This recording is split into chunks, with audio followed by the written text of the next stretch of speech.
शेतकरी मित्रांनो, माझं नाव शेखर दांडे, विहान ॲग्री इनपुट मधनं. आज आपण आलो आहोत वर्धा आर्णीमध्ये, राजापूर गावामध्ये, जिथं कदम साहेबांनी कमीत कमी 4 एकरामध्ये पूर्ण संत्र्यासाठी वीडमॅट लावलेली आहे आणि साधारणतः 10 फूटचा पन्ना आहे. सोल्जर लूम्स आहे, याची सोल्जर लूमची वीडमॅट आहे आणि एवढ्या चांगल्या पद्धतीने त्यांनी सुंदर असे बेड केलेले आहेत आणि त्या बेडमुळे त्यांना कदाचित एवढा फायदा झालेला आहे की वीड कंट्रोल पूर्ण थांबलेली आहे. तर मध्ये बघू शकतो की आपल्याला जिथं वीडमॅट नाहीये तिथं वीड आलेली आहे, पण जिथं बेड टाकलेला आहे, वीडमॅट टाकली तिथं बिलकुल पण वीड कंट्रोल झालेला आहे. पूर्ण तणाचा वापरच होत नाहीये बिलकुल बी. आणि ठिबक सिंचनाचा वापर चांगला झालेला आहे. त्यांनी जे लॅटरल आहे ते खालनं जर टाकले जातात मल्चिंग असं वापरलं तर, पण यावेळेस त्यांनी वरनं टाकल्याने त्या वीडमॅटच्या ऑटोमॅटिकली त्या सोल्जर लूम्स असल्यामुळे पाणी त्याच्यातनं पाझरलं जातं, मुळापाशी जातं. तर कदम साहेबांना आपण विचारू, सर ह्याच्यामुळे किती निश्चित फायदा झाला आणि काय अनुभव आहे तुमचा वीडमॅट वापरताना? आमच्या बेडमध्ये बरेच फायदा आहे आणि हे बेड आखडल्यामुळे आम्हाला तणकटाचा बचाव आहे आणि कास्तकारीचा बचाव आहे.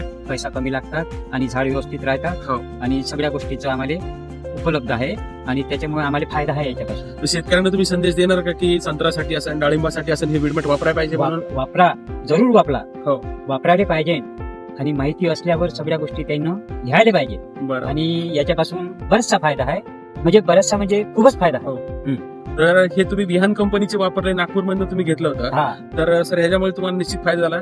तर निश्चित हा सर शेतकऱ्यांसाठी एक चांगला मेसेज असेल की वीड कंट्रोलसाठी हा तुमचा मॅडम शेतकऱ्यांपर्यंत नक्कीच होता. धन्यवाद सर.